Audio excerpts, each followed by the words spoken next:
Hey, Larken Rose here. About a year and a half ago, I retired from public speaking and doing interviews to work on 2 or 3 huge projects. The main one being The Mirror. If you haven't seen it yet, I'll put a link over here. You can click on that to see the trailer for it that I recently released. Gives you a general feel of what it's going to be like. And if you want to support that project, it would be greatly appreciated. The links below explain how. But as far as retiring from public speaking, I'm going to make one exception, and as far as I know, only one exception. After much nagging and cajoling, I was convinced to speak at Anarchapulco this coming February, down in Acapulco, as you may guess.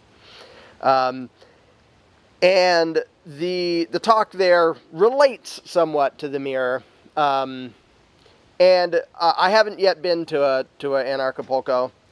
It's a really cool event, a very different event from the normal get-together of a few rabble-rousers in a basement. So if you can make it down there, then do.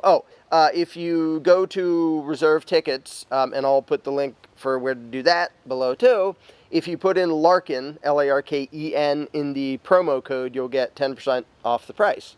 I don't know how long that deal will last, but you can see if it's still there. So I hope to see people down there. I'll be there all week.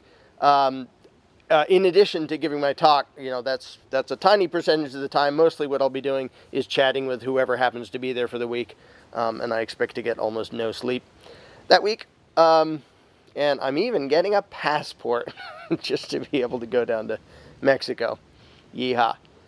A piece of paper saying the politicians will let me cross over an invisible line. Yeehaw. So, I highly encourage people to be there. If, every once in a while people ask, where are you speaking next? This is the only place that I'm planning on speaking for a long time, because I think these other projects are really dang important and they take all my time and attention.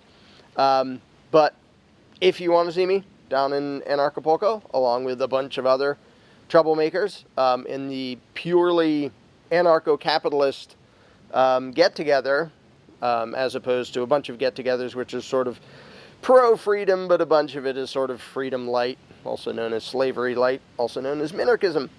But this is an entire event that's totally on point with the concepts of self-ownership and non-aggression and all that fun stuff.